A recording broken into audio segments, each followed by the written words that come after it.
নোয়াখালী থেকে এক নির্যাতিত নারীর বাবা বঙ্গবন্ধুকে একটি চিঠি লিখেছিলেন। সেই চিঠিটি আমি পড়ছি।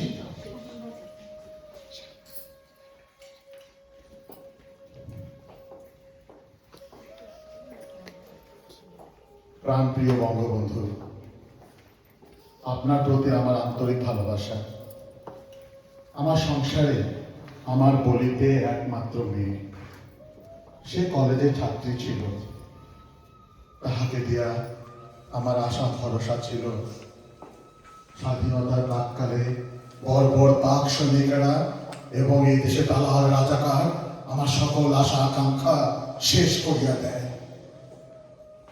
বিগত ৭১ সালে ১৩ই ডিসেম্বর দেশীয় রাজাকারদের সঙ্গে লইয়া পাক বাহিনী আমাদের এলাকা ঘেরাও দেয়। যথেচ্ছ লুটতরাজ ও বাড়ি বাড়িতে যুবকদের নির্বিচারে হত্যা করে। সেই সময় আমার একমাত্র মেয়েকে তারা ধরিয়া লইয়া যায়, আর ফেরত পাই না।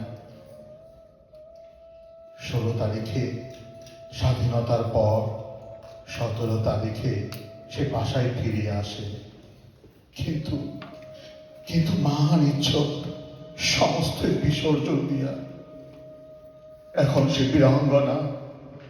আমি এই বীরাঙ্গনা মেয়েকে নিয়ে খুব অসুবিধায় আছি। শুনিতে পাইলাম এই দেশের ২০,০০০ নির্যাতিত ও অগণিত বীরাঙ্গনা মহিলার পুনর্বাসনের জন্য আপনি আলাদা দপ্তর খুলিয়াছেন। আমার এই বীরাঙ্গনা মেয়ের একটা বিহিত করিবেন, এই আশা নিয়েই লিখনি শেষ করিলাম।